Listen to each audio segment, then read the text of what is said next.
I opened the door to my home and saw my wife, Teresa, tangled in bed with the principal of my daughter's school. In that instant, my life shattered.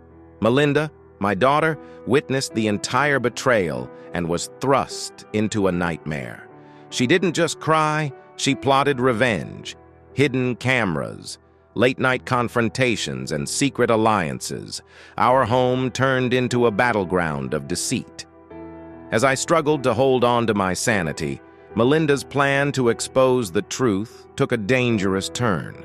This is a story of betrayal, vengeance, and the fight to reclaim our lives from the wreckage of infidelity. My name is Melinda Carson, but everyone calls me Linda. My dad calls me Keith. Oh, wait a second, I need to do something. Shut up. Mom, stop crying right now or I'll have the doorman escort you out. This is a happy event. Look, everyone here is smiling. I snapped at the woman sitting near me.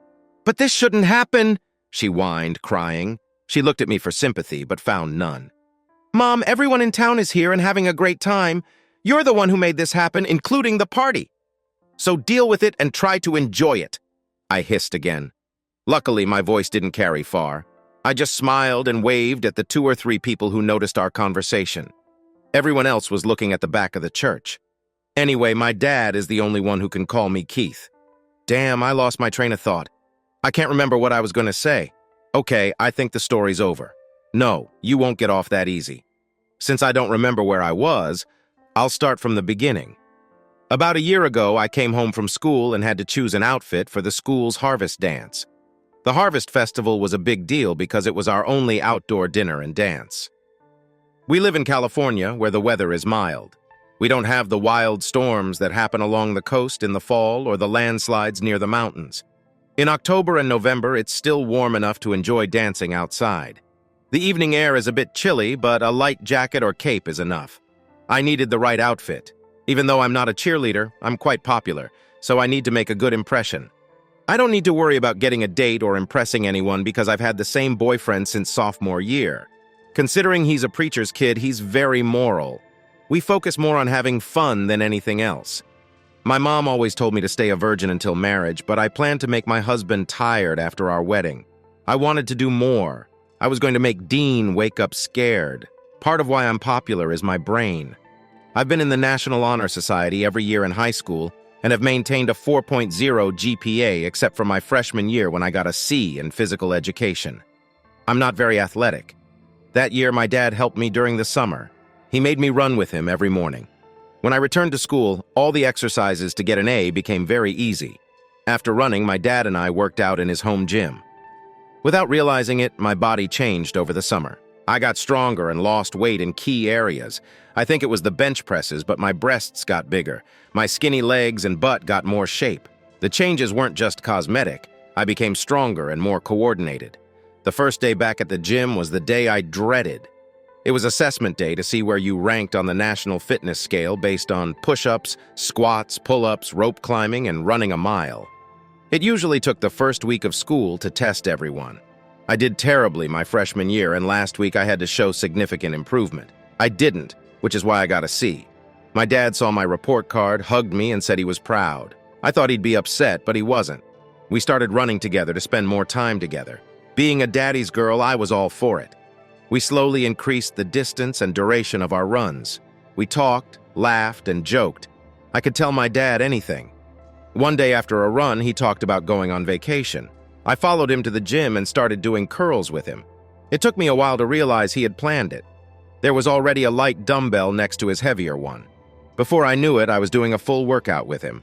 We'd then have breakfast together before starting the day. He didn't make a big deal out of it. I was never overweight, just out of shape. He gently pushed me to get toned. When I returned to school after that summer, people noticed me in my sports uniform. "What happened to you this summer?" asked Becky Thatcher, my best friend since kindergarten. "Did you take supermodel classes or something? Do you have implants?" she asked. "No," I smiled. "Damn it, what did you do?" she asked. "I just spent time with Dad," I said. "Maybe it's the highlights in my hair." Last year, I could do 8 push-ups and 20 squats before feeling sick. While talking to Becky, I did 25 push-ups and noticed everyone watching as I moved to squats. The gym teacher ran up and asked who I was. Even Becky was shocked. "Linda, you did 25 push-ups," she said. "I should have been quiet," I said. "Maybe I could do more." I didn't pay much attention. "Linda, you did push-ups like a guy." She said that apart from the athletes and a few fans, no one came close to your result. Before the time was up, the teacher told me to stop doing squats. "You only need to do 50 to get the highest score," he said. "Last year I couldn't do a single pull-up. I had to do a hang instead. You pull yourself up and hold your chin over the bar for as long as you can." They had to lift me into place because I couldn't pull myself up. I could only hang for about 2 seconds. This year, I went right after Big Mill, Milburn Drysdale. Big Mill was the center forward of our football team. He weighed over 200 pounds in high school. All that weight made pull-ups hard, but he was strong as a bull and did 11 pull-ups. I jumped on the bar and did 12. When my feet touched the floor, a quiet gasp was heard in the gym. My dad made me do several sets of pull-ups with a weight belt around my waist. Our reward system gave me a donut or treat every time I beat my previous score. The second and third sets were the hardest. I was used to doing 8 pull-ups with 25 pounds strapped around my waist. Doing just one set of 12 without extra weight was easy. It was the end of the first day of physical education class. Everyone was already talking about me. Boys who had never noticed me before were now hanging around.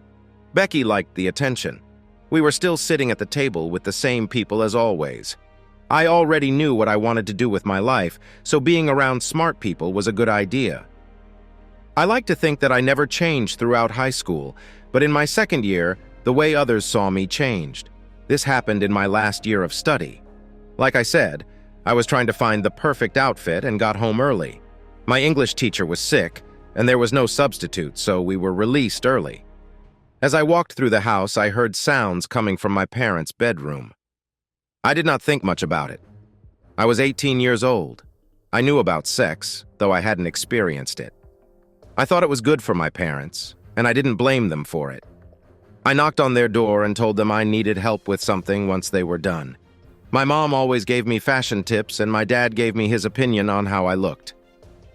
"Dad, where's the Mustang?" I asked. My dad never went anywhere without his car, and he always complained if he had to leave it behind. Suddenly, I had a strange feeling. I remembered hearing my mom's voice, but not my dad's. I pushed the door open and felt a rush of anger. I saw my mom trying to get dressed quickly and the principal of my high school pulling up his pants.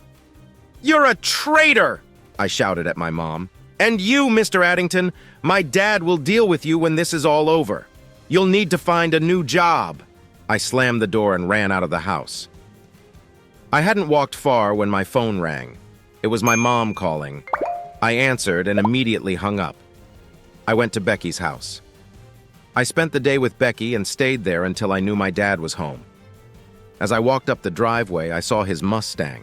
Large chrome exhaust pipes, chrome wheels, and racing stripes made the car look much meaner than it really was. I think we all see things differently. My dad looked at the car and saw beauty. I looked at it and saw something angry with its blades, scoops, and wings, and it made a loud noise. But for my father, the sound of those pipes was like music. I used my key and entered the door. My mother immediately became nervous as soon as I walked in. "Hey, Keith," my father said, smiling. He came over and hugged me like he always did. My father hugged me so tightly that I could feel his love. "Are you okay, kitten?" he asked. "It's been a hard day, Dad," I began. "You know how you go through life thinking you can count on certain people and they just let you down?" Mom turned pale at my words. "Melinda, may I?" she began. I turned my head sharply and looked at her intently. My father didn't notice the exchange. "Dad, we need to talk," I said. "Of course, Keith," he replied. "Do you want to wait until after dinner or should we do it now?" "It's okay. After dinner, Daddy," I answered. My father always looked at things from an outside perspective, no matter what the problem was. He made me feel safe, and others treated him the same way. My father was an automobile engineer. He solved problems for a living and knew how to see things differently. "Great," he said. "I want to install my own tuner on my car. I think I'll have to reduce the power and throttle response a bit. My gas mileage has never been great, but now it's really bad." "You may go and play with your toy car, my dear. Mother mentioned that Melinda and I will be preparing dinner." She took hold of my hand and led me to the kitchen. Then she kissed my father. Just the sight of her touching his lips made me feel queasy, after all that I had witnessed. Melinda. My dear, she started. I understand that you are meant to be my mother, but please remove your hands from me this instant, I snapped. Do not lay a finger on me again, Melinda. You need to allow me to clarify this, she insisted. Clarify what? I scoffed. You have been feeding me nothing but lies all your life. You and Dad have always been like a light switch. Dad always told me that I can achieve anything I desire if I aim to be on the student council, he mentioned. Go for it. You mentioned that many people are competing, but only 6 are selected, so the odds are slim. You advised me against running for prom queen because she is always chosen from the cheerleaders. My dad gave me a necklace that said I was his prom queen before the election even started. When I won, he asked if I had ever doubted. You were shocked, Mom. You never believed in me. You always told me what not to do. You filled my head with what I can't or shouldn't do. Melinda, your skirt is too short. Melinda, good girls don't do that. Melinda, people will think you're a bad girl if you wear this. When I decided to take pre-law in college to become a prosecutor and help bring criminals to justice, what did you tell me? You said, Melinda, this is not what a girl should do. It seems all you wanted was to pour cold water on my dreams, Mom. Watch your language, young lady, she said. I'm still your mother. What's yours? I asked. Are you still my shining example of what a woman should be? I don't think you are. Unless every woman has to be a cheater. Dad deserves someone who loves him and is loyal to him. Oh, wait. Isn't this the same nonsense you told me once I started thinking about boys? If you can't walk that path, maybe you shouldn't even talk about it. But Melinda, I love your father. It was just an oversight. I made one mistake. I'm human too. Please give me one more chance. This won't happen again, she cried. Mom, mistakes happen suddenly or when you're drunk. This was intentional and has likely happened before. It's no accident that you bring a man home and sleep with him in my father's bed. You also work with him every day. He is married and has small children at home.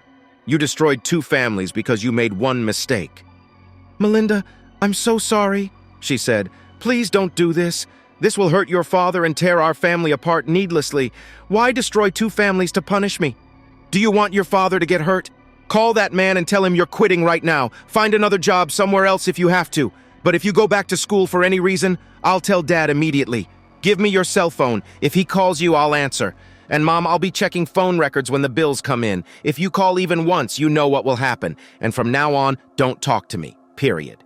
As far as I'm concerned, you died today. I am an orphan. I want you to convince Dad to sleep in the guest room tonight and not have sex with him tomorrow. I want you to buy a new bed and get rid of the old one. Tell him it's full of bugs or something. I don't care what it is, but make it happen. But Melinda, your father will notice if we don't act the same as always. And it's your senior year. A lot of things will happen to you soon. There will be times when you need a woman's opinion or advice. I know you're a daddy's girl, always have been, but you need your mom too. I will find someone I can trust to fill this role, I said. Remember what I said? I turned and left the kitchen. I took her purse and handed it to her. Melinda, can I call him on the phone? She asked. No, because I have your phone. Give it back, I said.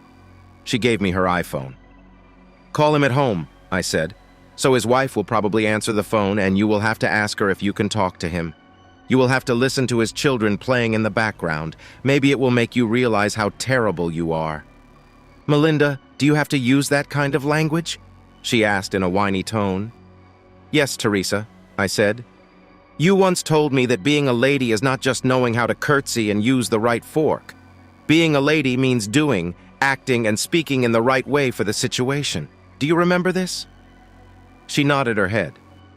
Well, when I'm with someone who has no morals, no class, and cheats on someone who loves her very much, that's the language that fits.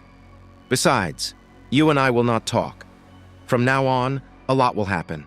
And once I leave for college next fall, the only time we'll see each other is when I'm home visiting my dad. I have one more request for you, Mom, I said. She looked at me pleadingly. This is for the future. From now on, whenever a big event happens in my life, I want you to be sick, injured, or simply unavailable. This means I don't want you at my graduation. I don't want you at my college graduation either. I don't want you at my wedding. And if I ever have children, I expect you won't be there. All clear? I asked. She nodded. Call him. She picked up her home phone and dialed Edington's number. I have to quit my job, she said. You need another secretary. I won't be back at all. Have someone pack my personal items and send them to me. That someone will not be you. Mail my latest check or deposit it directly. Don't call me again or Melinda will tell my husband and your family. Goodbye. Well done, Teresa, I said. It was painful, she said. What hurts? I asked. Telling your lover that you can't see each other anymore. Does this tug at the heartstrings? Do you feel that emptiness in your stomach? No, Melinda, she said sadly. I don't like Russell. I love only your father. Russell was just... Shut up, I said.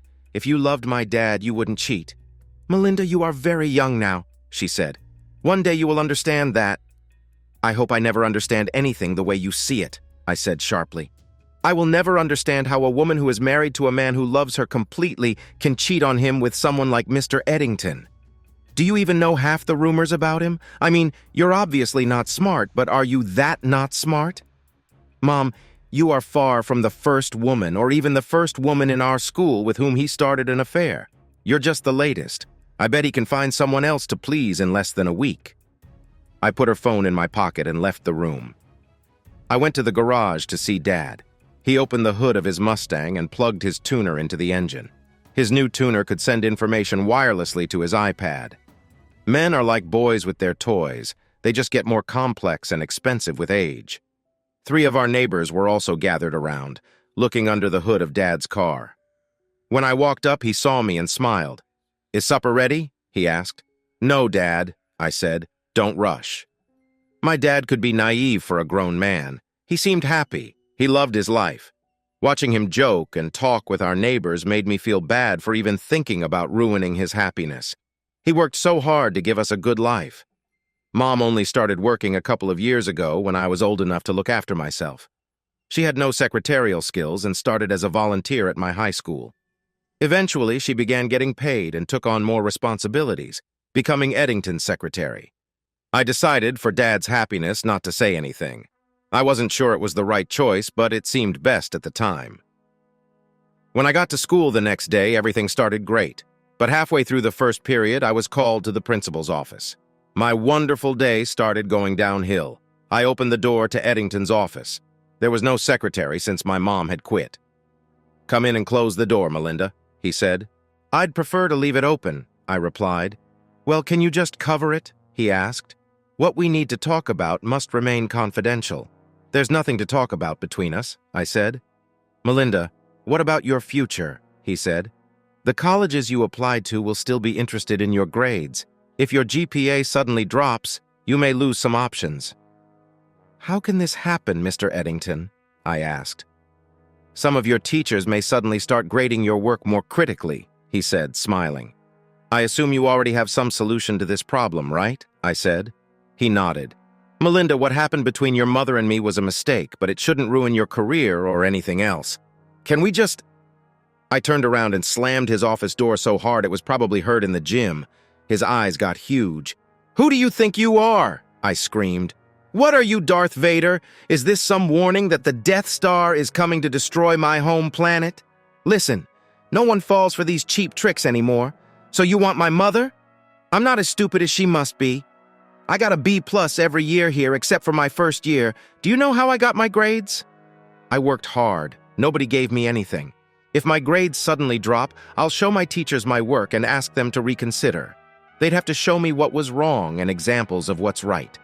Most of my teachers like me more than they like you, so they wouldn't support your nonsense. Third, you just made yourself an even bigger fool because... I took out my new iPhone and replayed his threat. His eyes grew even larger and he sank into a chair. So now I have proof that you tried to silence me. Isn't that illegal? He nodded. So it's not enough that you've been a cheap Casanova here. Now you're trying to blackmail kids. Who are you most afraid of, Russell? I asked. It's Mr. Edington to you, Melinda, he said. Mr. is a title of respect, I snorted. I have neither for you, Russell. I hold your lousy life and career in my hands. And you know the stupidest thing? Before you interrupted my science lesson, I had already agreed with my mom not to tell Dad or your wife. So what are you most afraid of? Are you afraid my dad will take revenge on you or that you'll lose your career? Think about it. I'm going back to class. I walked into the hallway, still angry, and ran into my favorite teacher, Mrs. Abra. Are you okay, Melinda? She asked, and suddenly everything became clear to me. When I looked into her eyes, I saw she was almost a legend at our school. All the boys and men drooled over her. I remember seeing guys crash into walls or doors after catching a glimpse of her. Half the girls in school hated her. It was unfair. These young women are on the cusp of adulthood, like ripening fruit. Most realize they are in the best shape of their lives. Then they encounter a woman like Miss Abra, who makes them feel clumsy. One of the things most girls learn early is that we are all different. Each of us has something remarkable. We learn to emphasize our strengths and downplay our weaknesses.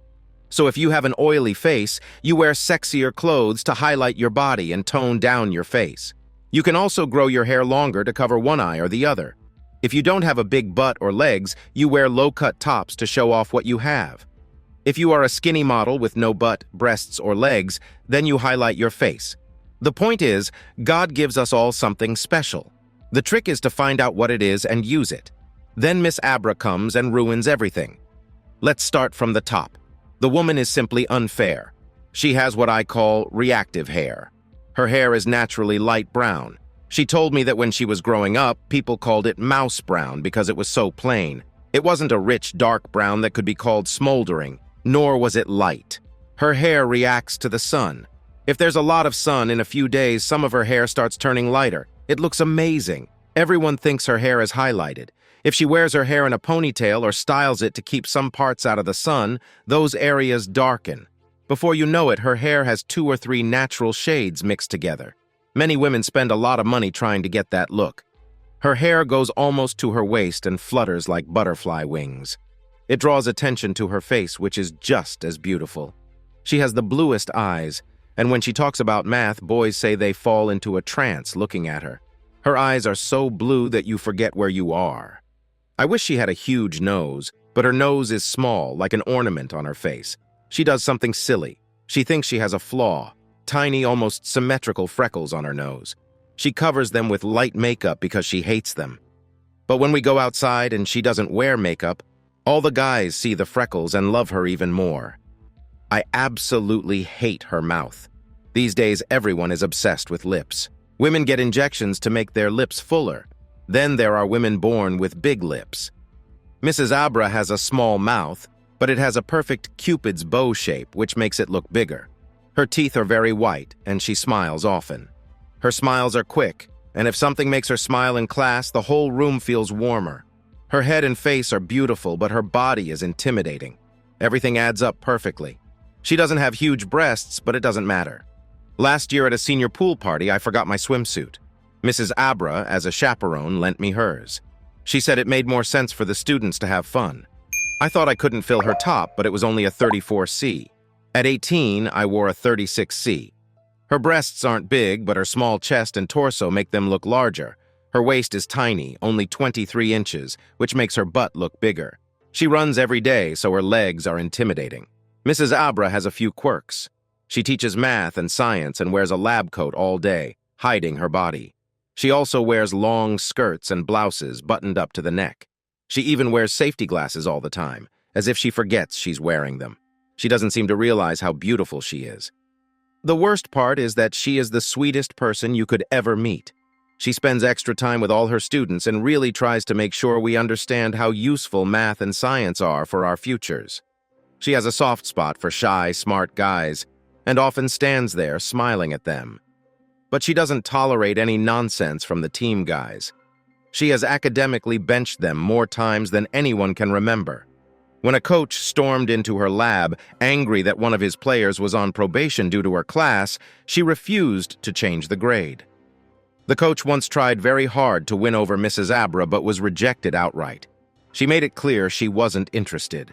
She even removed her name from the chaperone list for any activity he participated in.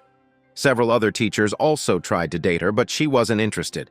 The coach started rumors that she preferred girls. My mother once told me she heard from another science teacher that Mrs. Abra was once married. Her maiden name was Troy. Her husband was her childhood friend. He joined the army and died during training. He didn't even get to serve his country. Though everyone who signs up makes us proud, for her, it seemed like a waste of his life. He wanted to work for the same company as her father and believed that moving equipment for the army would be valuable experience. He assured her it was warehouse work and he would stay away from bombs and bullets. But a soldier unfamiliar with operating a forklift crashed into a rack of heavy shells. The rack collapsed, and the boxes were so heavy they bent the safety cage protecting the forklift operator. He escaped serious injury, but her husband was crushed under tons of metal. "Are you okay, Melinda?" she asked when she saw me leave Edington's office. "Yes, ma'am, I'm fine," I said. "But he really gets on my nerves. Trust me." She smiled, revealing her white teeth. "I know that feeling. I never expected to see you leaving the principal's office.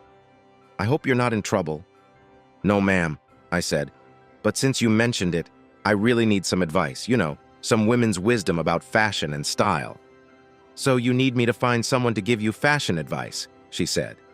"Well, I guess we could ask Sandy. Do you know Mrs. Dalloway? She knows all about Parisian fashions and everything. She also watches all those TV shows about style and models." See what I'm talking about? This woman has no idea how beautiful she is. She wanted to help me by asking another woman who wasn't as beautiful as her. "Mrs. Abra, I wanted to get advice from you." "From me?" she smiled. "But you are much more beautiful than me. I don't even know where to begin to advise you.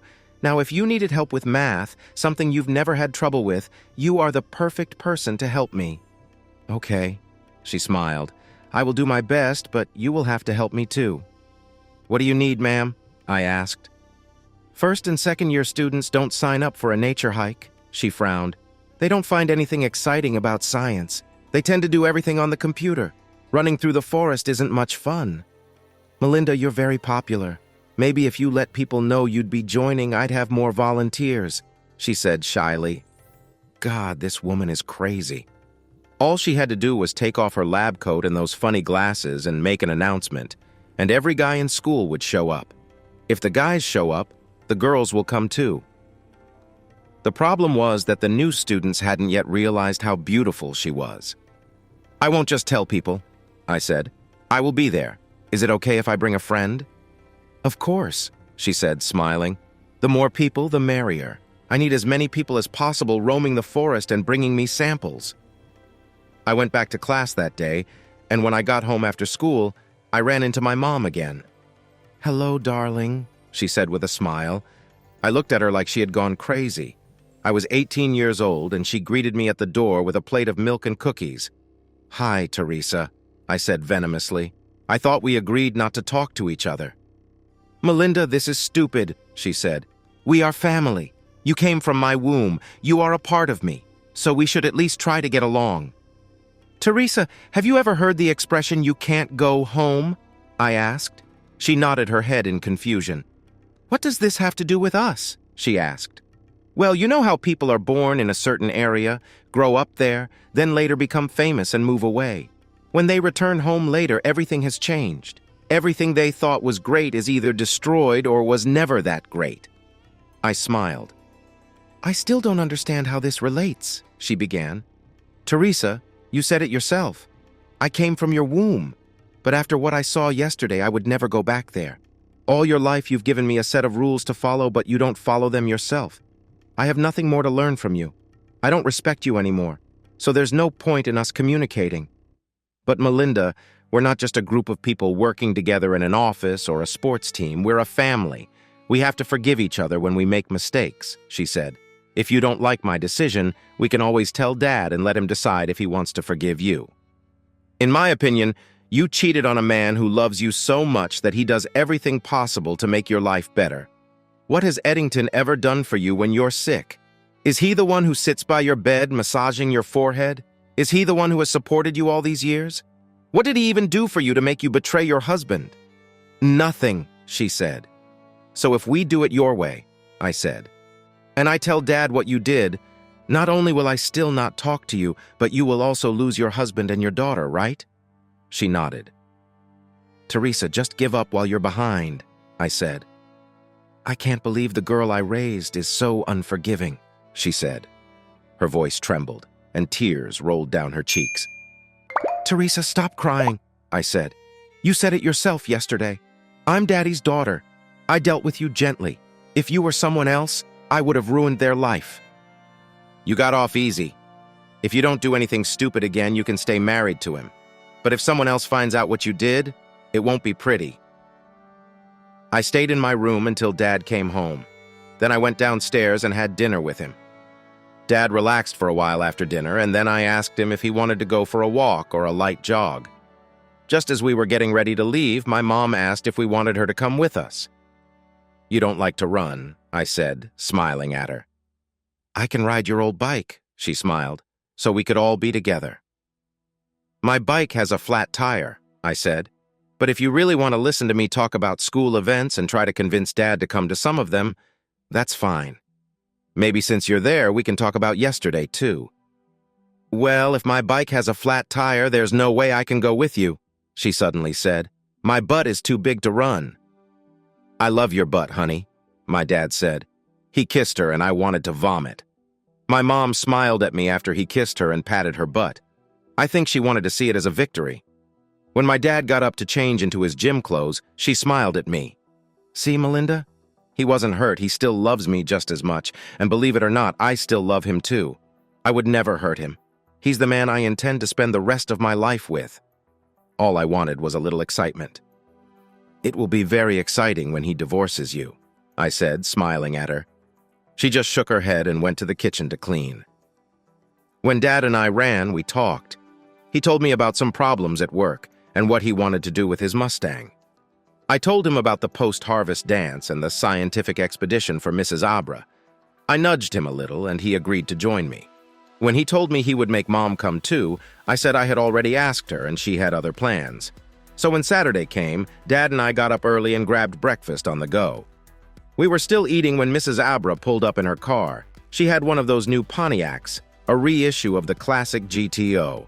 The car came out a few years ago but wasn't as popular as GM expected. It looked too similar to other models. My dad immediately jumped out of his Mustang and slowly walked around the car. He looked at everything, the wheels, brakes, dual exhaust pipes, and body lines. Mrs. Abra got out of the car and walked toward me. This is my dad, I said. He's a car fan. I noticed, she said. Dad, come meet my teacher, I shouted. You don't have to worry about anything. Your car is much more powerful. As soon as I called him, a van with a bunch of guys pulled up. Coach Cleats and several team members got out and started looking around. Hi, my dad said shyly. He extended his hand. I'm Jim Carson. I'm Keith's dad. Elena, she said. She shook his hand warmly and looked into his eyes. My dad looked away. I noticed she tried to hold his hand for a split second longer than she should have. It wasn't much, but it was a start. Can I ask you? My dad started before Coach Cleats ran up to us. Hello, beautiful, he said. I got my guys to come help with your problem. More and more cars pulled up, and kids got out of them. Some brought their parents or younger siblings. Well, I don't see how they can help by playing football, she said. If they don't want to be here, then they shouldn't. I need water and soil samples. I also need to know where they came from. I need leaves and plant samples. If they mess it up, I'll have to start over. They can handle it, beautiful, he said, and you and I can go look for something together. See you later, Elena, my dad said. Elena, Coach Cleats said. Well, Elena, let's get started. My name is Mrs. Abra, Coach, she said. I don't like being called beautiful, and we're not on friendly terms. I don't understand why you came today, so I'd appreciate it if you could keep an eye on your boys so they don't trample the vegetation. The goal is to study nature, not destroy it. The coach turned red and looked ready to explode when one of his guys whispered, Ooh, frozen. I shook my head and followed Mrs. Abra. The morning and early afternoon were busy. I naturally teamed up with my dad and we went through the forest, finding what we were assigned to find. Mrs. Abra was very excited and often asked where we got a particular sample, following us to see it herself. It was interesting to watch her and my dad together. I could see that if given the chance, they would work well together, but they were almost never alone. Many mothers and their kids tried to talk to my dad, and many men tried to approach Mrs. Abra. Finally, late in the afternoon, the school bus driver arrived in a van to take all the samples back to school. Miss Abra thanked everyone and told them to stop. She said the day was a success and thanked us all. Everyone got into their cars and left. I was ready to go too. I needed to think seriously. In the morning, I saw Russell Edington appear, but he didn't stay long. I think when he saw me and my father, he left. I also saw my mother's car. I wasn't sure if she was there to see Edington or to find out what I was doing, but she drove past and continued on her way. Maybe it was a coincidence. I had several problems to solve, and I was starving. "Jim," Miss Abra said as we got into the car. "First of all, thank you for coming. You and Melinda were my best lab assistants today. And secondly, just before everyone came, you were going to ask me something, weren't you?" My father looked at her shyly, and she smiled. Suddenly, I wasn't so hungry anymore. Things might not be as bad as I thought, after all. "Come on, Dad. Invite her to come and eat with us," I thought. "It's something personal," my father said shyly. "Jim, you spent Saturday digging in the dirt for me," she said. "So ask me." "Could you show me?" he began. "I'm really curious about the engine in that GTO. It's supposed to be a 5.7 LV8, the same engine as the Corvette that year. But why does it only produce 350 horsepower? What year is this? Because the 04 had 350 horsepower and the 06 had 400. While both are respectable, you'd think with such a larger engine you'd get more out of it. I mean, my Mustang is only 5.0L and produces 462 horsepower without forced air." "I have no idea what you're talking about," she laughed, "but you can look at it all you want." She was still smiling at him and shaking her head as she got into the car and opened the hood. Dad picked it up, put the support in place, and began to look at what the guys were looking at there. Miss Abra got out of the car and stood next to him. Unfortunately, Coach Cowlitz also got off the bus and walked to the car. "What's wrong with your car? Need help, Miss Abra?" he asked angrily. "Nothing," she replied. "Do you have somewhere to stay?" he asked. "No, I'm alone tonight," she said. "So what's the problem? It's the engine, right? From here it looks like you need your carburetor fixed. Maybe we can clean it. I think we have the fluid on the bus." "This engine doesn't have a carburetor," she said. "My dad said it's fuel injection." "Exactly," said Coach Clint. "I was going to pour starting fluid into the injector. Well, I'll let you guys handle it. If you can't fix it, call me. You still have my number, right?" "Yes, I have your number," Miss Abra said sarcastically. She turned back to the engine as laughter came from the bus. "Dad, let's eat," I said. A few minutes later, we said goodbye to Miss Abra and headed home. Since it was Saturday, my mom hadn't prepared dinner. When we got home, she looked at us hesitantly. She hugged Dad and then looked at me. I kept a neutral expression. "Melinda, it's Saturday, dear. Don't you have a date or something?" she asked. "Mom, you know Dean and I went out last night," I said. "We'll probably do something tomorrow afternoon. But on Saturday night, he helps his dad clean the church. I help too, just to be close to Dean. But his mom annoys me. Why do moms always create problems?" Mom immediately went defensive. "I wasn't trying to cause trouble, honey," she said. "I was just wondering if you were busy. You are a beautiful girl. You should enjoy life. This is your last year of school. You'll have to focus on your studies next year if you want to get into a good law school. You work hard, and I want you to rest too." "Mom, life isn't always about fun. I had a great time with Dad today. It was fun, and we helped one of my teachers. Like you said, I'm going away to college next year, so I want to spend time with Dad. Besides, didn't you always tell me that family comes first? You also told me to support my man. It's sad that Dean is stuck helping at the church. Neither of us are really religious, but his parents are. He doesn't want to offend them, so we go along with it. Since I'm with him, I have to follow the plan. You taught me to put relationships first." She looked hurt when I threw her own advice back at her. "I like the way you put it, Mom," I said. "Girls who get involved with many guys usually end up alone." She looked like I'd punched her. "Well, I didn't cook dinner," she said, changing the subject. "I thought if you were going out, maybe your dad and I would order pizza and watch TV." "That sounds good," I said. I grabbed Dad's hand and pulled him out of the kitchen. "I'll order pizza, Dad. You turn on the TV and find a movie. Please don't choose one of those sappy love stories." When Dad went to the door to get the pizza from the delivery guy, he ended up talking about his Mustang with him. Mom took this chance to speak again. "It would be nice if you let me spend the evening alone with your dad," she said. "3 things," I said sharply. 1, get tested for STDs before you think of touching him again. 2, I saw you near the park at the same time as your lover. If I find out you've talked to him, all bets are off. And 3, I thought we shouldn't be talking to each other. I had barely finished when Dad put the pizza in front of us. "I'll get drinks for all of us," he said. Mom and I smiled and nodded. She even patted my shoulder gently. I was sure Dad didn't notice anything. He was calm unless someone threatened his family or talked about his car. As soon as he went into the kitchen, we were at it again. "If you touch me again, you'll be divorced before you can pull your hand away," I snapped. "Melinda, you need to give me a chance to make peace. I'm not your enemy. I know you and your dad decided you'd be a lawyer, but you treat me like a criminal. Even criminals are innocent until proven guilty," she said. "Mom, you had an agreement with Dad. Part of it was being faithful, right?" I asked. She muttered. "No buts," I said. "Didn't it require loyalty and trust?" "Yes," she said. "You broke it," I said. "We don't need proof because I was there. I caught you red-handed. Is this true?" "Yes," she spat. "But can't I make amends? When someone steals, they give it back, apologize, and move on." "Mom, you're either crazy or stuck at 3 years old," I said. "When someone robs a bank, even if they return the money, they go to jail. How can you make up for the damage? I'm treating you better than you deserve. I could tell Dad everything.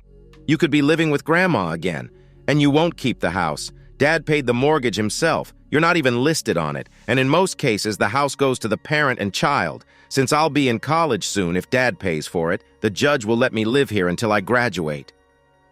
Make no mistake, Teresa, I'm old enough that any judge will listen to my opinion, and there's no doubt which parent I'd choose to live with. I smiled at her. "So, you'll live with Grandma, and she'll be very angry when she finds out why you got divorced.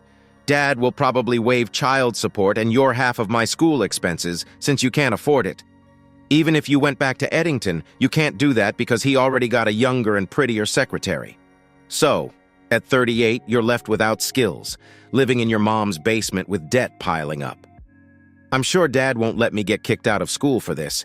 He probably won't keep you on child support either.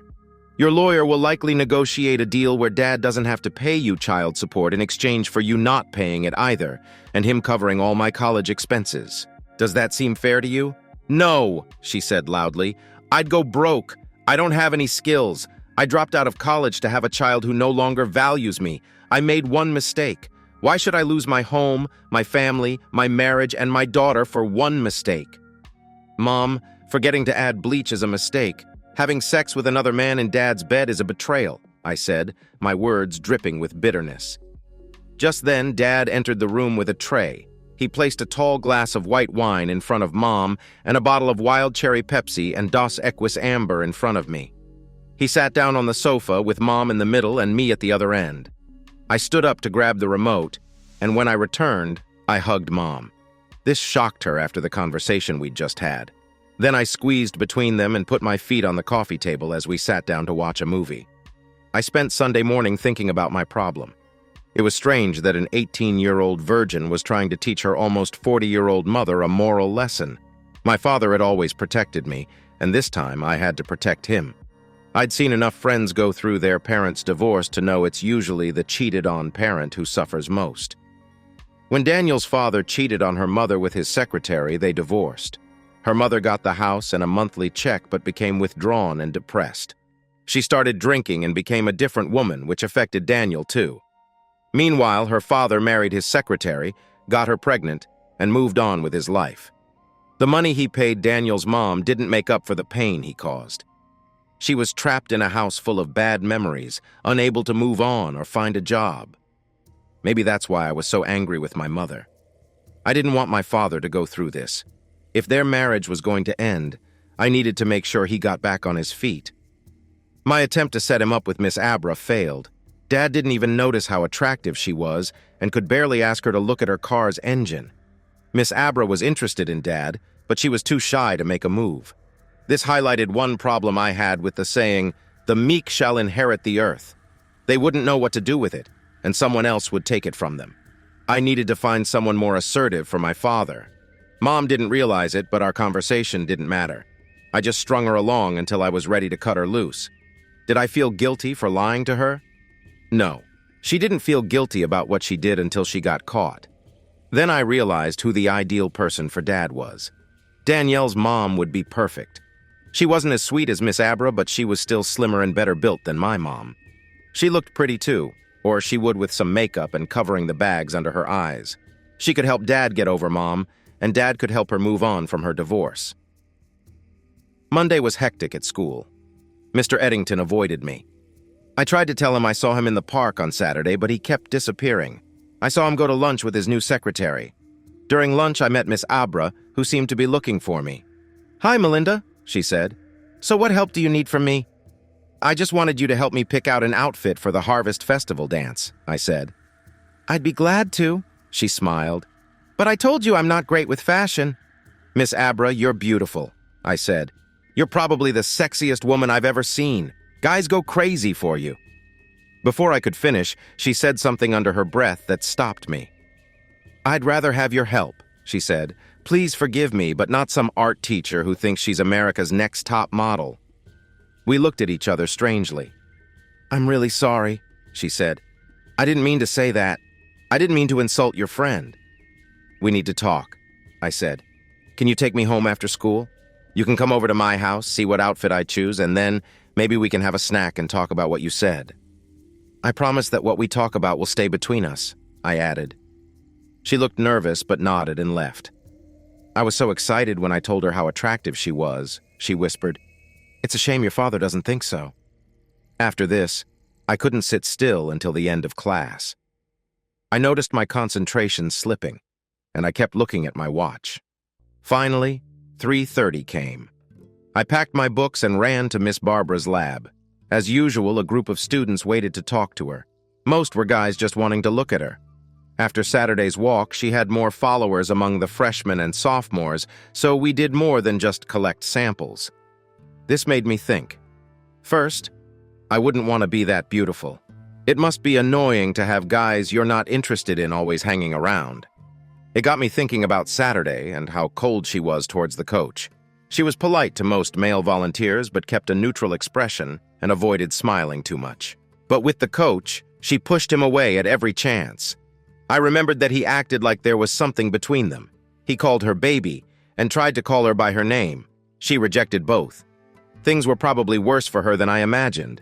But I also noticed her interest in my father. She told him her name and allowed him to ask personal questions, though his idea of personal was silly. She stood close to him as he looked at her car engine. I remembered her smile then, which made the coach look foolish again. Thinking about this made me consider getting her to do something with my father.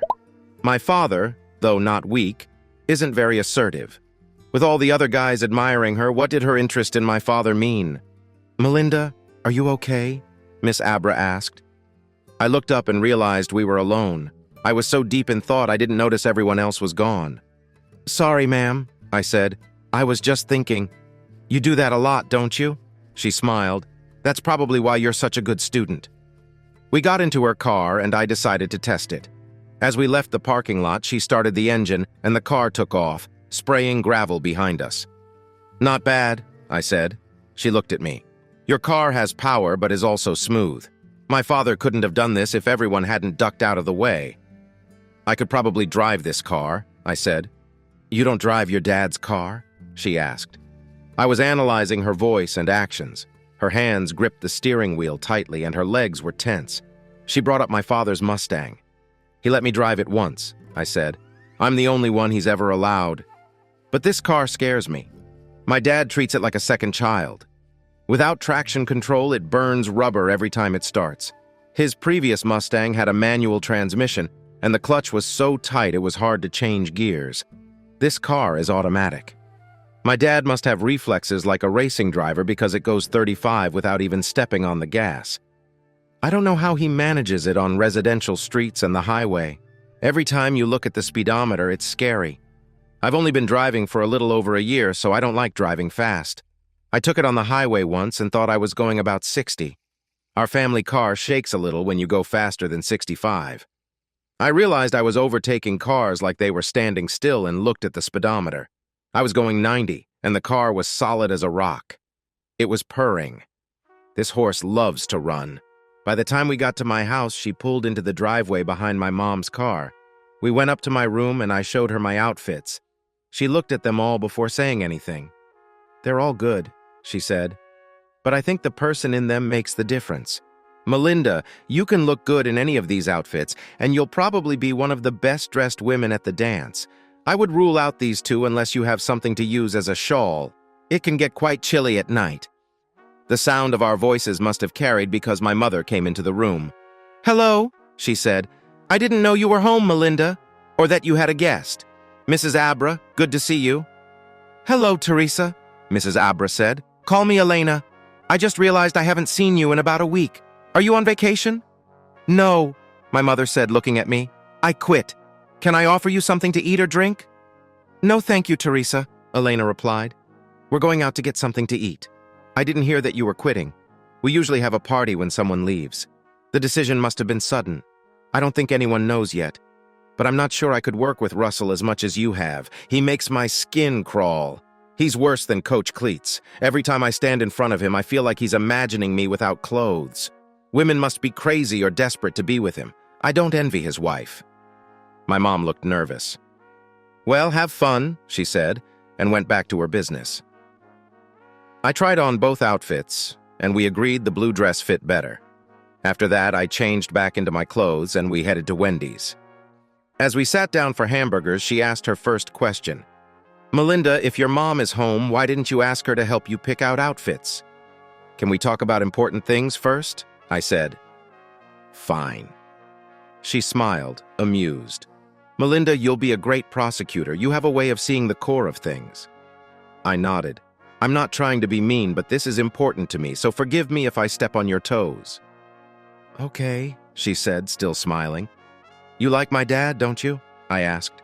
She suddenly choked on her fries, took a long sip of her soda, and looked at me with wide eyes.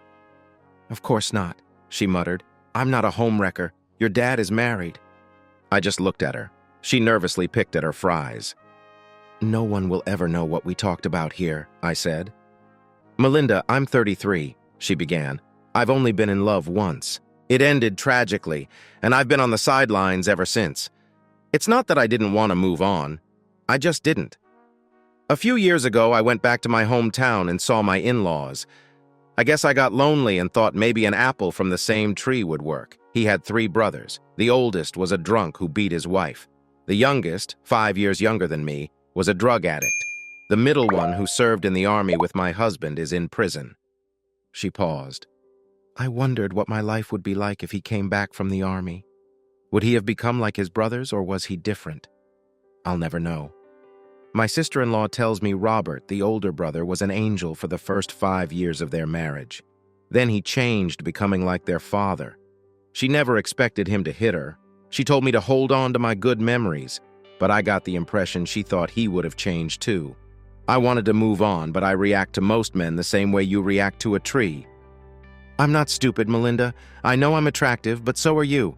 Can't you tell by the look of a guy if he really likes you or just wants to sleep with you?" I nodded. "I've spent my whole life trying to overcome my appearance," she said. "I had to work twice as hard as everyone else to prove I was serious about science. In college, no one wanted me in their group assignments because they thought I was stupid. The only guy who saw past that, I married him. He was funny and shy, and he marched to the beat of his own drum. Do you know what he told me the first time we met?" I shook my head. I was in the library with a book. He came up and sat down next to me. He started writing a term paper by hand, even though it was supposed to be typed. He always did things his way. He had terrible typing skills, but beautiful handwriting. Eventually, we started spending a lot of time exchanging glances. One day, he just looked at me and said, "God, you're so ugly." Then he smiled and asked, "Shall we have lunch together?" I asked him, "If I'm so ugly, why do you want to be with me?" He said, "My father told me never to fall in love with a beautiful woman. Since I want to marry you more than anything, you must be ugly so I don't break my promise to my father." He constantly surprised me until the end. No one has had such an impact on me since he died. Until I met your father. He is such a unique person. Very handsome but humble. Confident but not arrogant. Unlike the other dads on Saturday, he didn't stand around talking about golf. He spent the day running through the woods with his daughter. You could see the joy on his face when you found different leaves or insects. Every other guy who approached me expected me to fall for them just because they said something nice. I guess they think I'm desperate because I'm a widow." She sighed and munched on her fries. "Melinda, I think I'm desperate. My biological clock is ticking, but I intend to marry only once more in my life. When I find a partner, it will be for life. So it has to be the right person. And since you said this stays between us and I trust you, yes, I really like your dad. But don't worry. I'm not the type to go after married men. Besides, he's more interested in my car than in me. The whole time we talked, I wanted his touch so much, but I didn't dare." She looked a little sad as she ate more of her hamburger. But as sad as she looked, she seemed more relaxed. Telling someone about it had lifted a lot of tension off her shoulders. "I'll help you," I said as she hung her head and munched on a hamburger. She stopped chewing and choked again. I needed to stop talking while she was eating before I made her choke. "Melinda, he's married and your mother? She's cheating on him," I spat out. "I caught her with Russell Edington in my dad's bed. She doesn't deserve him. They're getting divorced and that's why she had to quit her job." "I can't stand her. I don't ask her for advice on anything. My dad will be heartbroken when he finds out. I need to find someone better for him, someone who can help him get through the pain and move on. You are perfect for this role. He hasn't noticed you because he thinks he's being faithful to a woman who deserves him. My dad isn't a cheater. We just need to get you two together a few times." I went home feeling better than I had since all this started. I felt like lighting a cigar and saying, "I love it when a plan comes together." That's why I was surprised when things started to fall apart. "Melinda, what are you up to?" my mother asked angrily. "You're right. I saw you in the park on Saturday.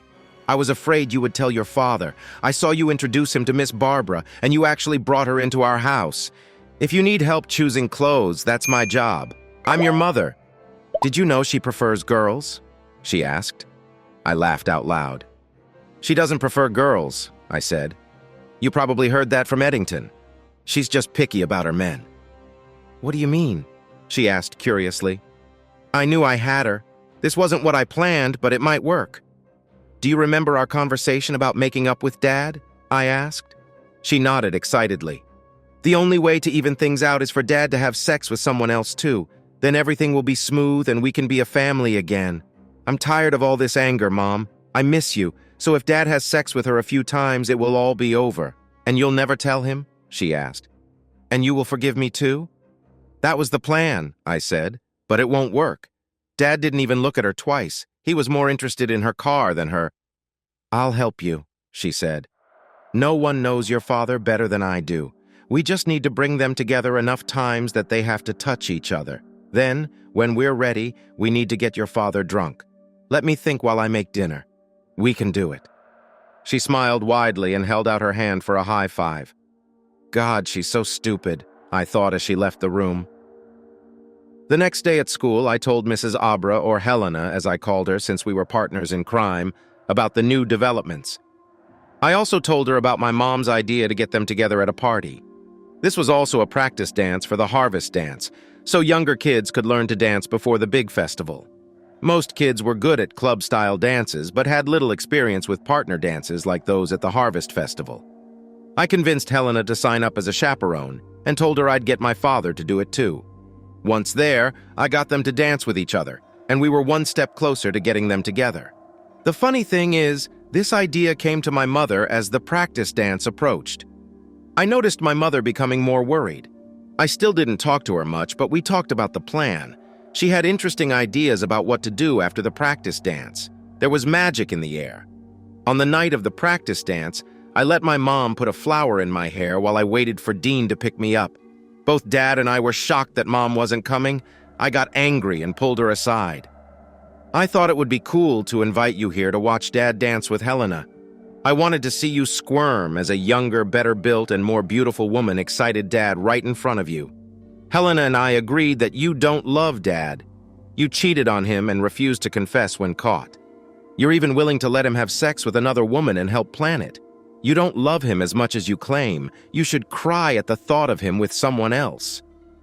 I looked at her in the kitchen, with Dad upstairs and Dean in the living room. "Why don't you go?" I asked. "Go upstairs and get dressed now." "Melinda, you don't want me there," she said. "Think about it. You know how shy your father is. He won't dance with Helena if I'm there. He'll see it as an insult to me. You need to convince him that Helena is lonely and upset because no one will dance with her. He won't approach her no matter how beautiful she is." I had to admit she was right. I hadn't thought about how to persuade him to dance with her. I didn't realize my mother had outsmarted me. Damn, I was only 18. I couldn't keep track of everything, and she was mean. When Dean and I were driving to the dance, he tried to start a conversation.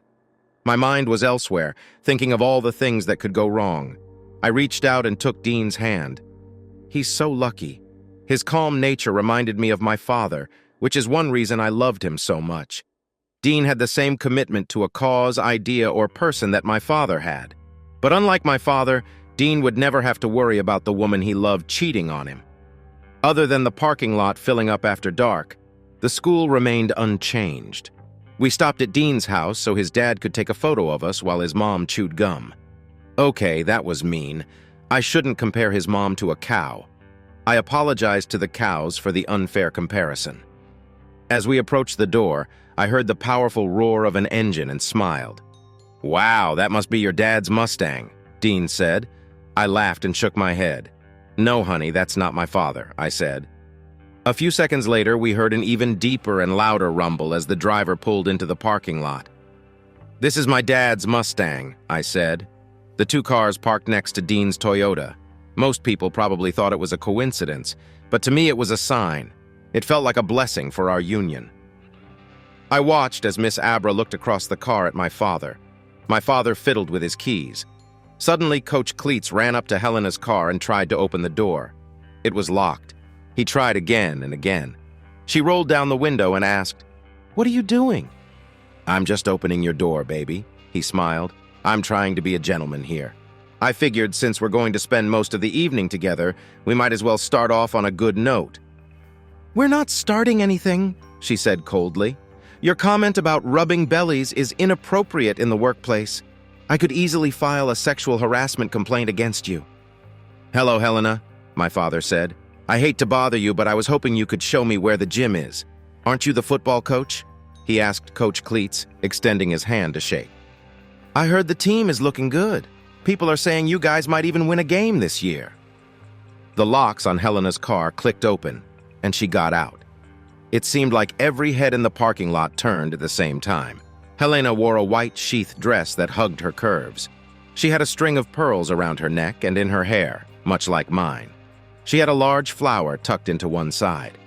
She looked my dad in the eyes and said, "Hi, Jim. I'd like to show you around. In fact, they like it when escorts work in teams. One of us will handle the girl and the other will handle the boy. Just let me grab my purse."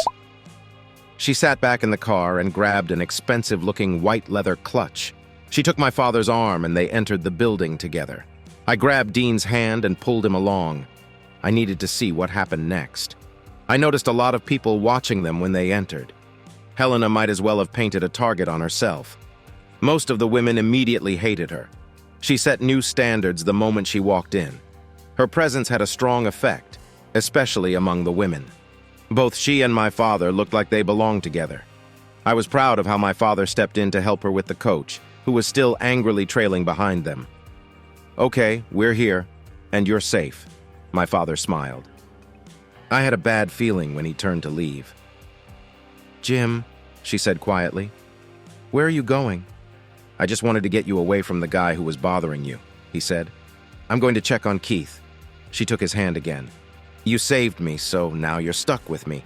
Also, you did a great job with Melinda. It's time to give her some space. She's a smart, independent woman. I think we're the ones who need a little TLC."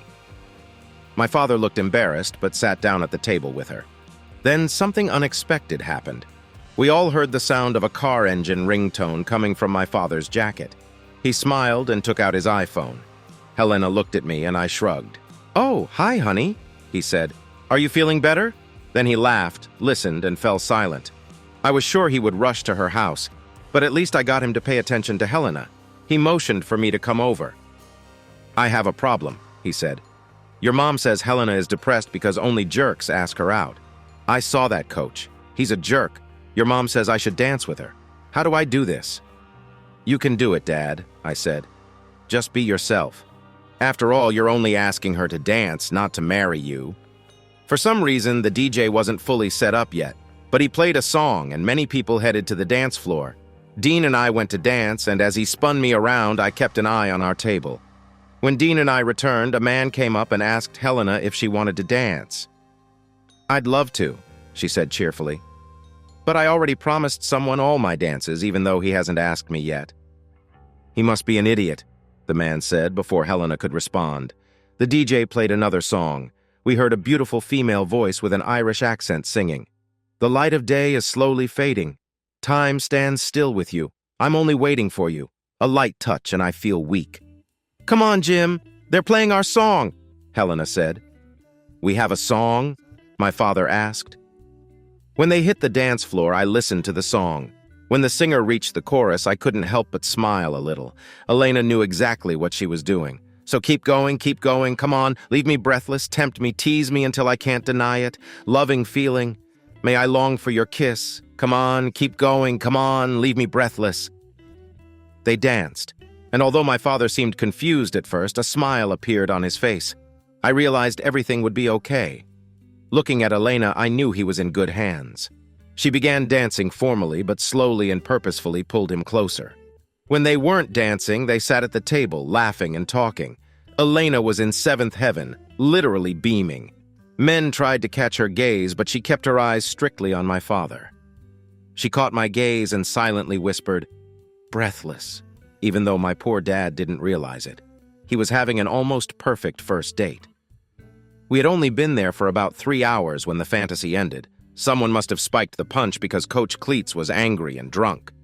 He headed towards our table and Elena. Elena leaned towards my father. The huge figure of Coach Cleats loomed over them, glaring as they laughed. "Elena, get up and dance with me," he demanded. "This guy has been monopolizing you all night." "You're wrong, Mr. Cleats," she said. "I monopolized him. Can you imagine how many women wanted to dance with him, and he rejected them all?" Anger flashed across the coach's face. My father stood up between Elena and the coach. "Listen, buddy," the coach seethed. "Just because Edington is with your wife doesn't mean you can interfere with my woman." My father's fist slammed into the coach's face so quickly he didn't see it coming. The blow was so powerful it lifted the coach into the air and knocked him down. A mix of confusion, anger, and pain appeared on my father's face. He looked around in complete bewilderment. I didn't know what to say or do. This wasn't part of my plan. I never imagined anyone else would tell my father about the affair. Unexpectedly, a jealous drunk ruined everything. Just when I thought things couldn't get worse, they did. 3 police officers pushed through the crowd and headed towards my father. He put his hands out to be cuffed, but they just looked at him. "Sir, are you James Carson?" asked the first officer. My father nodded. "Sir, we need you to come with us, please," the officer said.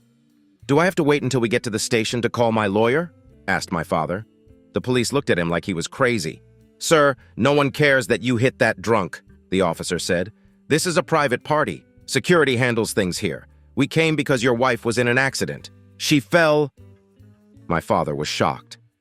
"She was in a car accident," the officer said. "She wasn't driving. The man with her is also seriously injured." "We'll follow you, Jim," Elena said. I was glad she took the lead because I was still in shock and felt so bad for my dad. All my plans were to make sure he felt as little pain as possible. Everything blew up in my face. Dean and Elena walked me out of the school. Everyone stared at us. Elena threw me her keys and told me to follow her. She got into my father's car and followed the police. The tires squealed loudly, but she soon pulled herself together. I followed her, and Dean followed me. I wondered how my mom ended up in an accident. She should have stayed home. We went to the waiting room near the ER. We were directed to a waiting room on the 3rd floor next to the operating rooms. This bothered me, and my analytical mind started thinking. Here I was, waiting for my mom to come out of surgery, and my only thoughts were about my dad and how this would affect my plans for him. Dean was very supportive, but what surprised me most was Elena. I thought she would be a neutral observer or a concerned friend, but she was clearly upset, and we didn't even know what had happened yet. I hugged her and told her everything would be fine. As we sat down, a woman came into the room with 2 small children. The woman greeted Elena and sat down on the other side of the room. Elena barely returned her greeting. She didn't take her eyes off the door. Sitting there, I considered all the possible outcomes and how they might affect my plans. The worst-case scenario for me was if this accident brought my parents closer together. I could imagine them having tearful conversations at her bedside and him agreeing to forgive her if she got better. She might tell him I knew about the affair all along. It could ruin my relationship with the person I love most. All my careful plans turned into a nightmare. The door to the operating room swung open. The doctor came out, followed by my father. Before I realized the door had opened, Elena had already gotten up and walked towards him. She hugged him, and he put his arm around her waist as he continued to talk to the doctor. The thing that caught my eye the most was his face. My father tried to hold on, but he was clearly very angry. I moved closer to hear what they were saying. As I got closer, I heard parts of the conversation. I heard the doctor say, "The head hit the center console under the airbag." I heard the words, "will likely require reconstructive surgery if she survives." Another thing I caught was, "I can't figure out why her head was there." Then I heard, "the jaw closed and took a bite." That last comment painted the whole picture for me. I must be a monster because I burst out laughing. I ran out of the waiting room and found the nearest bathroom. It took me about 5 minutes of hysterical laughter to calm down. When I returned to the waiting room, I heard a slight argument. "I'm telling you right now, if you do this your way, you will live with a lot of regrets," Elena was saying, holding my father's hand. "Sit back down," she told him. "But I don't care," he said. "She's covered under my health plan. I don't want to be here anymore. I don't want to talk to her. I just want her out of my life." Elena pulled him back into the chair, and he didn't resist. "Honey, I know you don't want to talk to her, and that's why you need to," she said. "If you really want her out of your life, ignoring her won't work." He turned to look at her, and she hugged him. "If you leave this hospital planning never to see or talk to her again, it still won't work. Maybe you can let the lawyers handle everything so you never have to talk to her.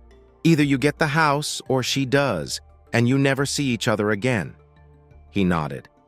"This won't work, Jim," she continued. I noticed my father calmed down as she spoke. I also saw the woman across the room listening closely. This is the real world. When two people have been together for a long time, they create bonds. The most important one is that you have a beautiful daughter. She will have many more events in her life where you will probably at least run into each other. Are you saying you won't go to Melinda's wedding because her mother will be there?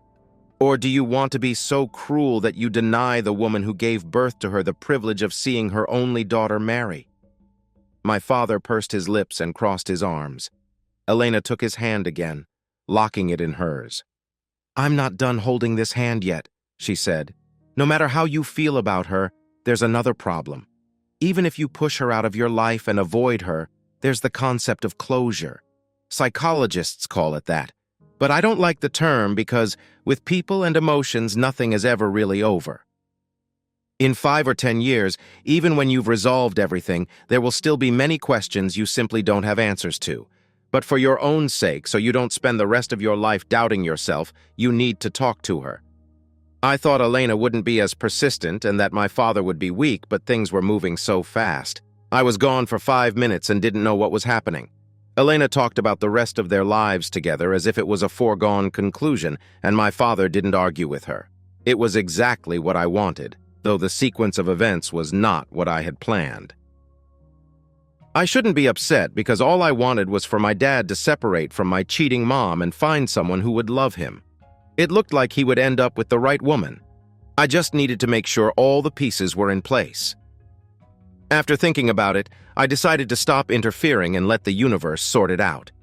Life has a way of working things out. "Now you're too nervous and too excited," Elena said. "Stop drinking coffee. I want you to go somewhere to calm down and then come back. She'll be in surgery for another hour and in intensive care for at least that long. You have time, but you can't ignore it. Come back in an hour."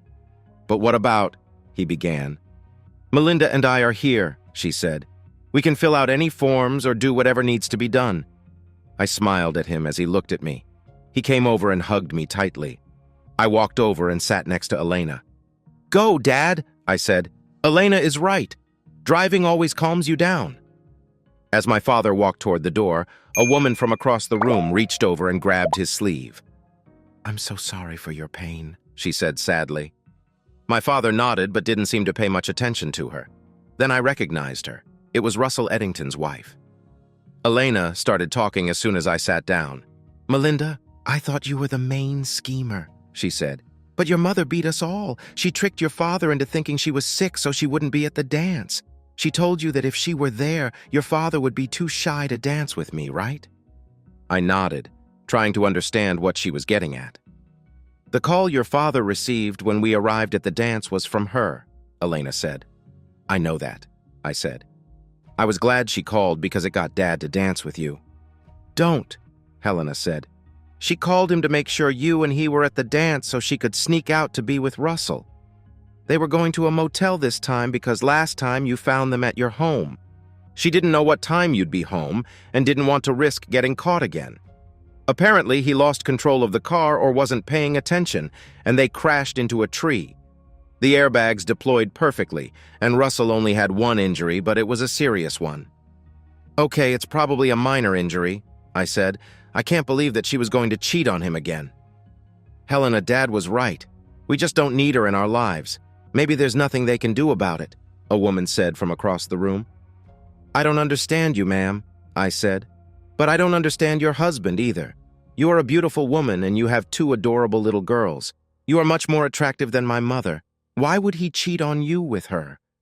Your mother isn't the only one, she said, but she will probably be the last. Helena, he never cheated on you, did he? I asked. Of course not, Helena answered, as if it was the most obvious thing in the world. But he tried, didn't he? Asked his wife. Helena nodded. The only good thing about him is that he's a good provider. My girls and I need that kind of financial security. My plan was to wait until my girls are old enough to understand, then divorce him. Now this could all be up in the air. I'm pretty sure your father will name Russell in his divorce case, and when that happens, your mom will probably sue him. I'm sure he'll lose his job because of this. I might have to go ahead and try to get my share before it all falls apart. I'm so sorry this has affected your family, she said. As she said this, a light bulb went on in my head. After some time, my father returned. Dean called his parents and told them he was going home. He hugged me, kissed me quickly, and said goodbye to everyone. My father sat down next to me where Dean was. I stood up and sat on his other side, pushing him next to Helena, who immediately took his hand. We sat and talked about everything but the accident. We talked for a long time, and eventually I dozed off. When I woke up, a nurse tapped me on the shoulder. I had fallen asleep with my head on my father's shoulder. He was sleeping with his head back, and Helena was in the same position as me, only on his other shoulder. She was hugging his arm like she had no intention of letting go. I found it strange that I didn't remember my mother ever holding him so tightly. Can you wake your mother and father and tell them she's awake? She can only have visitors for a few minutes, so you better move quickly, the nurse said. I woke up my father and Helena thinking about what the nurse had called them, my mother and father. It felt right. We took the elevator to the 5th floor. The nurse told us we could come in one at a time and stay for about 5 minutes. My father headed towards the door and Helena grabbed his hand. Jim, don't go in there angry. She just came out of surgery, so she's already in a lot of pain. Just say hello. Can you do that for me? She asked. He clenched his fists, then finally unclenched them and nodded. Helena was amazing. My father entered the room.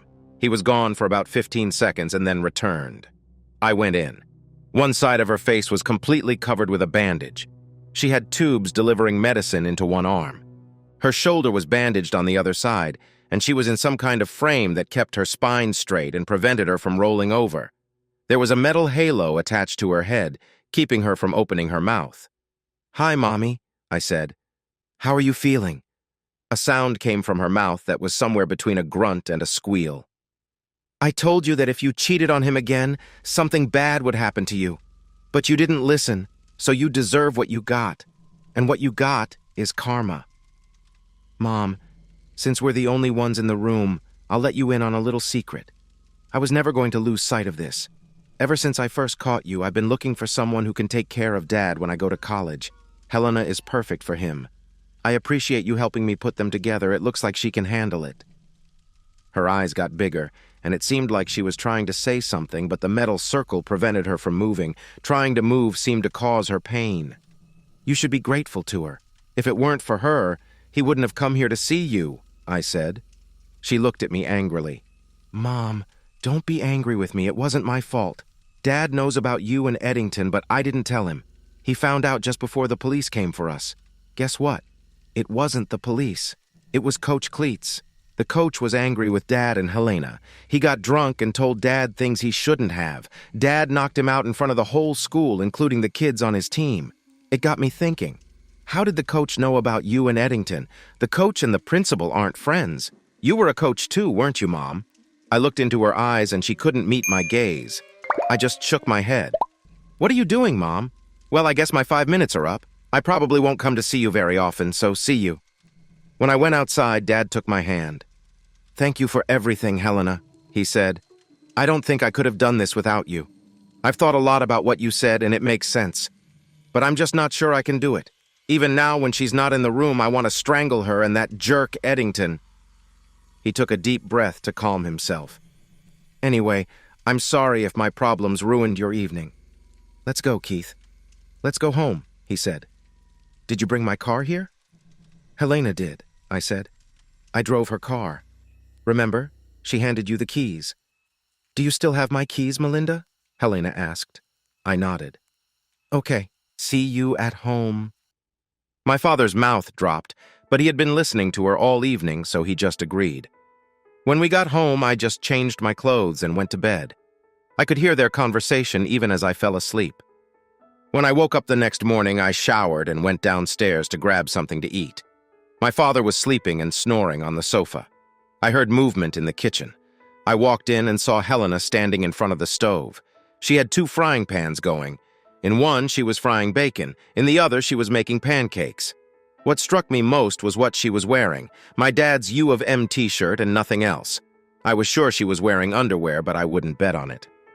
"I borrowed a couple of things from you," she said. "I didn't want to wake you. I can't fit into any of your mom's things." That solved the underwear issue. "Why didn't you borrow jeans or a skirt?" I asked. She raised an eyebrow, and I understood. She wanted my father to see her in things he loved most.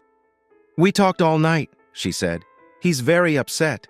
The 2 of us will have to help him get through this. Melinda, last night, I told him everything about me. I think he's a little upset with me." "Why should he be upset with you?" I asked.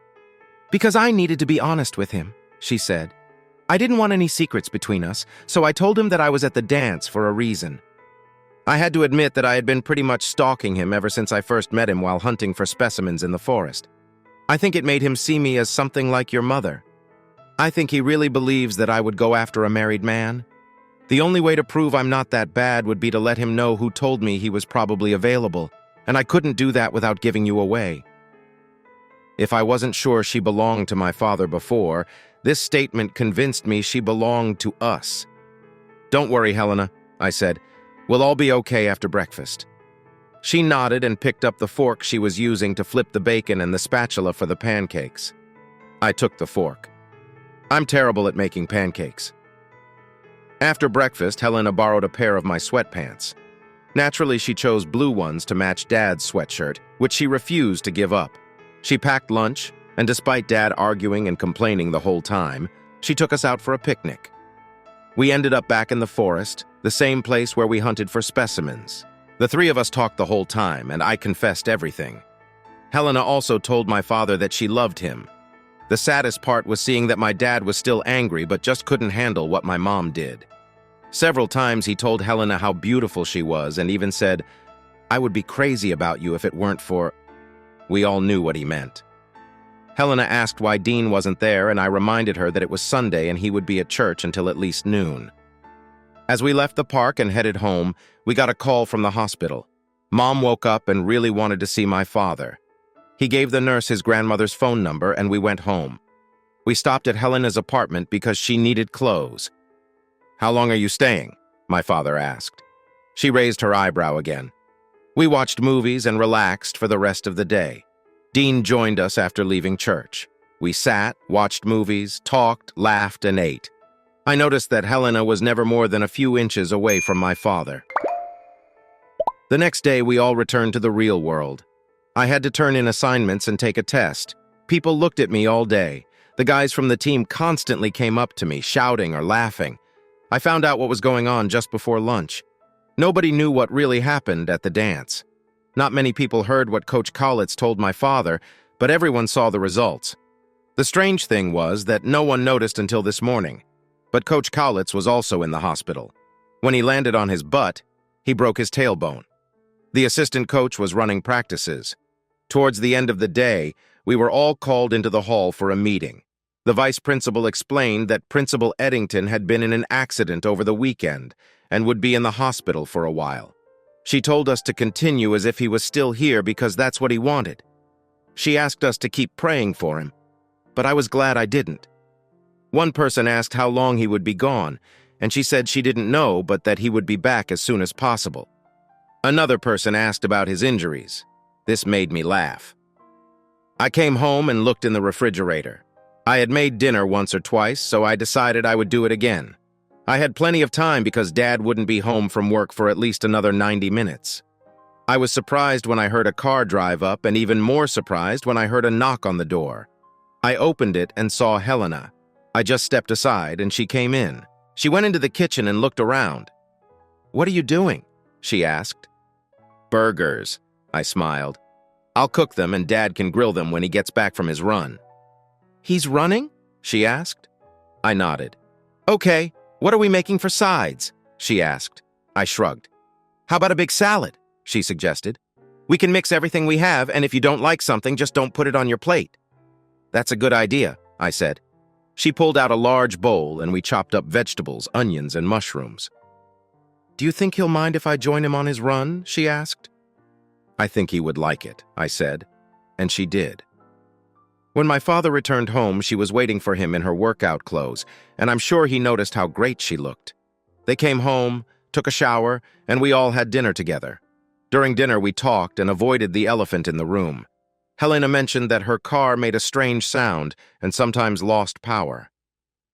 After dinner, Dad drove her car into the garage and got to work. Helena put on her reading glasses and started checking her papers in the garage next to him. My grandmother called and asked if she could come over. Dad told her she was always welcome. Once there, Helena went upstairs and took a long bath. My grandmother wanted to know why Dad wasn't at the hospital on Sunday or that day. She looked at me and asked if my father was stopping me from visiting my mother. Apparently, my mother didn't tell her anything. "I know she had an accident, Jim, and she totaled the car. But it's not even your car. Why are you so angry with her?" When Dad explained the situation and the details of the incident to my grandmother, she almost fainted. She apologized to my father, and he explained that he made sure my mom received the best possible care. But he was still too angry and hurt to see her. After that, my grandmother left, still looking shocked as she drove away. A week later, we all went to the Harvest Festival. I danced with Dean, and Dad danced with Helena. If I thought she looked impressive at the practice dance, it was nothing compared to the real dance. The biggest difference was how they were treated. Everyone just knew they were a couple. Not a single guy asked her to dance. I think there were two reasons for this. First, because she didn't let my father go all night. She even held his hand while they ate. And second, people were still talking about what happened to the coach. I heard a few guys say, "Dude, if you ask her to dance, that guy will knock you out." It was a wonderful evening. It allowed Helena to come out of her shell and really show people how friendly, charming, and funny she could be.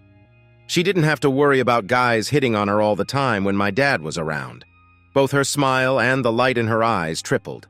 Of course, she smiled at him most of the time, but that's how it should be. Even after the dance, things changed. She no longer had to hide behind lab coats and safety glasses, so more guys crashed into the walls. Every night she waited for my father at home and sometimes even went to the factory where he worked.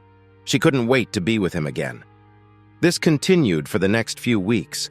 Both Dad and Helena told me they would take me to the hospital if I wanted to go. Dad also told me that if I wanted to go alone, I could use Mom's car or the Jeep he drove in the winter. As for Helena, they were almost never apart. They were only away from each other when they were at work, and of course while they were sleeping. Their romance, if you can call it that, was strictly school level. I don't think I ever saw them kiss. I knew how Helena felt about my father, but I wasn't sure how he felt about her until one evening he came home and she wasn't there. He didn't ask me anything, so I decided not to tell him. He looked around the house and then looked outside. He still didn't say anything, so I didn't offer any information. However, I secretly videotaped him looking around the entire house and repeatedly looking out the window. When she finally showed up, he pretended everything was fine. "Oh, hi," he said and headed into the garage.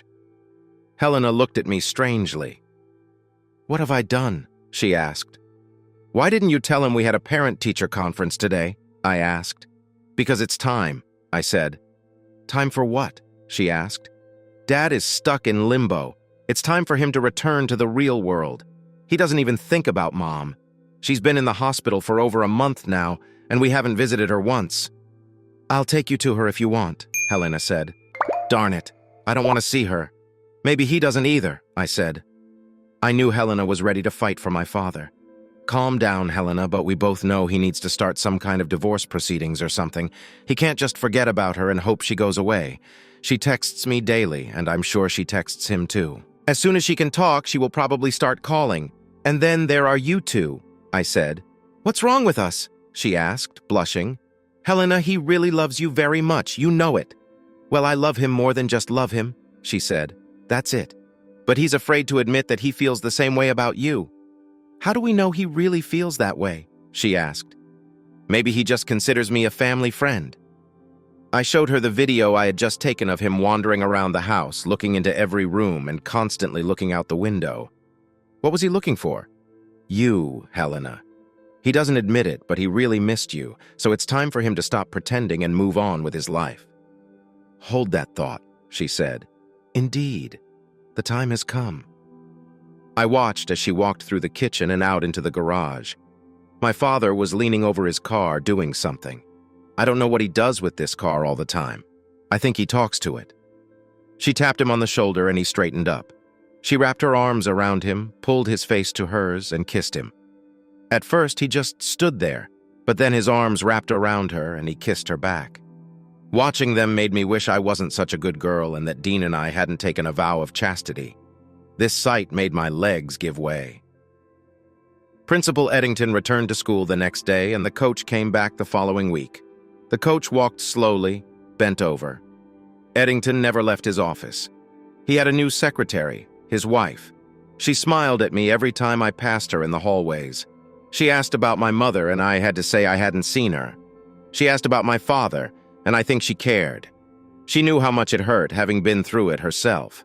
Everyone seemed to be waiting to see what my father would do. Even Edington asked me about him. I had to tell him it would be at least another week before Mom could remove the metal brace from her face and try to talk. I learned this from my grandmother, who often called and asked us to visit my mother. It seemed like everything was waiting for my father's decision. Edington knew that if my father mentioned him in the divorce, his career would be over. My mom would probably try to sue him, whether successful or not, but the mere mention of their affair would damage his career further. Coach Cliff was afraid of me and stayed far away from Helena. He acted like my father would jump out from behind a tree and hit him again.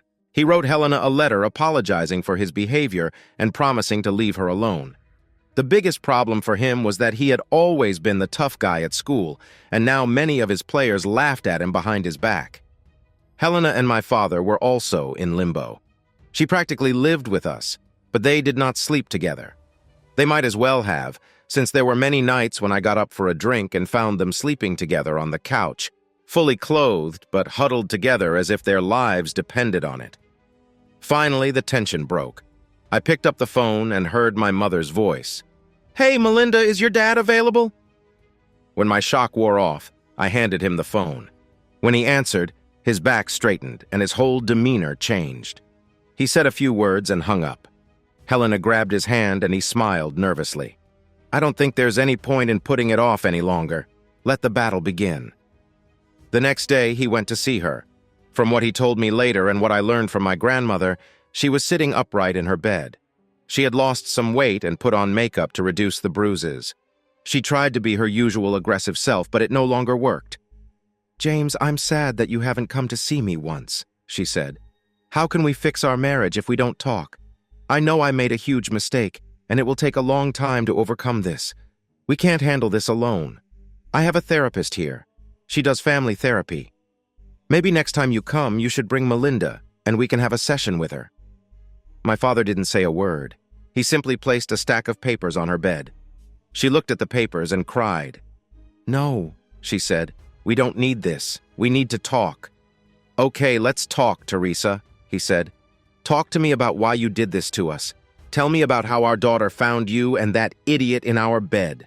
Tell me how an 18-year-old girl had to try to save her father because his heart was broken. Tell me how that idiot coach found out what you were doing with Edington. Tell me about how Melinda caught you, and you swore you would stop but started again. Come on, talk." "Jim, I'm sorry," she whined. "We have to get through this. I'll never do it again, I swear." "You said the same thing to Melinda," he said. "There's nothing more to talk about. Get yourself a lawyer, Teresa." The next day, my mother was served with official divorce papers in her hospital room. According to my grandmother, a girl who looked like a student entered the room, chewing gum and carrying a folder. "Teresa Carson?" she asked. My mother expected this and simply extended her hand. This started the battle. Over the next few weeks, they fought, exchanging accusations. My mother refused to agree to the divorce and even made counter-accusations. She claimed Dad moved his mistress into the house, which was technically true. Helena felt terrible about this. The day after the allegations surfaced, she returned to her apartment for the first time in months. My father went and brought her back home. He told her that her place was with us and nowhere else. The fight continued for weeks. I finally couldn't stand it. I asked Dad when his next meeting with Mom and her lawyers was. He told me it was the next day. I went to see my mother that evening. I explained to her that she had lost Dad. There was no chance he would ever take her back. The best she could do was to remain polite. Things had gone so far back and forth that Dad withdrew his original proposal. Now he didn't offer her anything. He just wanted her out of his house. Dad wanted the house, full custody of me, and for Mom to leave him alone. He refused to pay her for ruining his life. He also planned to sue Edington for everything he could. I invited Mr. Edington and his wife to a meeting.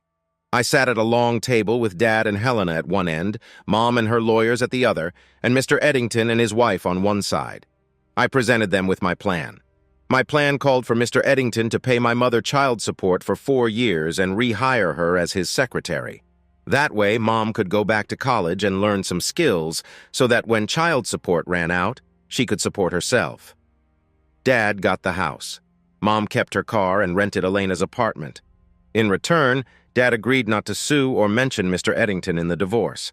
And Mom didn't push her fake sexual assault case. Edington's wife looked relieved and told me I'd be a great lawyer someday. It was a good deal for the Edingtons. Paying Mom child support for 4 years would be expensive but cheaper than any lawsuits my parents could file. Edington also kept his job. Neither my father nor mother looked convinced. "It just doesn't feel right," my father said. "They ruin my life and my family for free. Teresa just leaves without facing any problems, and he saves his career." "I won't agree to this," my mother said. "I admit I was wrong, but I was forced. Edington was the boss. He had power. I had no choice. If I hadn't made a deal with him, I might have lost my job. It's too late for me to start over. I want my life and my family back." "Shut up, Mom," I said sharply. "You need to accept this agreement so we can all move on. Mr. Edington may have been your boss, but you forget that I caught you. If I testify about what I heard and saw, your case will fail. You also forget that at the time of the accident, you were no longer working for Mr. Edington, so there could have been no coercion. There are 2 more things to consider. First, just 1 word from me and Dad can drop you from his health insurance. Without it, you'll never find the money to fix your face. You'll have to live looking like a Picasso painting. And finally, you didn't just give up your family, you threw it away. We weren't as important to you as what you did with Mr. Edington. You don't deserve us. If you push too far, you might lose the chance to be friends in the future. Make the right choice, Mom. Stop some of Dad's pain, let him go." I turned to my father. "Dad, you're right. You are the one who suffered here. But you need to look beyond that. Both Mom and Mr. Edington are paying for what they did. Maybe it's not enough, but they are paying. Mr. Edington lost an important part of his anatomy. The surgery to fix it failed, and they are trying to create a new one for him. He'll also pay mom child support so you don't have to. Isn't that enough to make him suffer? Or should his family pay too? His children deserve care too, Dad. They are victims too. If you ruin his career, you will also ruin the lives of 2 innocent children who didn't harm you. Even if you don't ruin his career, his wife hates him and will make his life hell. And he will have to work with his mother every day while she blames him for losing us. Mom suffers too, Dad. She loses the man she claims to love and her daughter too. She loses her home and most of her friends. Even the job Mr. Edington offers her is temporary. She will have to start her life over. Life is not easy for older single women. My mom started crying. If you look at it, Dad, it will be better for you in 2 ways. You're getting rid of a woman you could never trust again. You get rid of a woman who cheated on you more than once. You can move on with your life and never see her again. We both can. And in return, you get the sweetest, most beautiful, most wonderful woman I know to share your life with. My father smiled and hugged Elena. Why are you hugging her? I was talking about myself, I quipped. Very funny, Keith, said Elena. My father nodded. Okay, I agree, he said. I looked at my mother. She nodded and began to cry again. The lawyers agreed to formalize everything as I said. The idea of one of the cheaters paying alimony to the other was unusual, but both parties were confident it would work. If the judge didn't agree, Mr. Edington would send child support to Dad, who would then give it to Mom. 3 days later, they met again to sign the documents. My mother brought my grandmother with her. My father was with Elena and me, and Mr. Edington was alone. After signing the documents, my mother reached out to my father with tears in her eyes. She asked him for one last kiss, and Elena said no. About a week later, Elena came to me for help. She gave me money and the keys to her car and asked me to take Becky and Dean to the movies. At first, I didn't understand why. Then I realized she wanted to spend time alone with my father. I laughed and looked at her. You don't have to send me away, I said. Is this something special? Have you already started experimenting? What do you usually do? We haven't, actually. Oh my God, I said. I'm leaving. I didn't know you two hadn't yet. It must have gone very well because the next morning they were both grinning from ear to ear. A few months later, here we are at church. I stand here fulfilling the role of both bridesmaid and best man. Why not? I was the one who introduced them and brought them closer together. The problem is that my mom just won't shut up. I'm not sure why they invited her. Maybe they wanted to rub her nose in it. Maybe she just barged into the wedding. But we had to have this wedding this week. I'm leaving for college next week, and I'm not sure how long Elena will fit into her wedding dress. The doctor says she may be pregnant with twins. A few minutes later, the priest asked a question at the end of the wedding vows. Is there anyone present who can provide a valid objection to the union of this man and woman? I discreetly approached my mother as she prepared to voice her thoughts. Leaning in closely, I cautioned her in a hushed tone. Mother, refrain from speaking, or I will take action right here in this sacred place. This is the moment where tradition dictates I must declare, and they lived happily ever after. Thanks for listening to One Infidelity Hit. If you liked what you heard, don't forget to hit that subscribe button and drop us a like.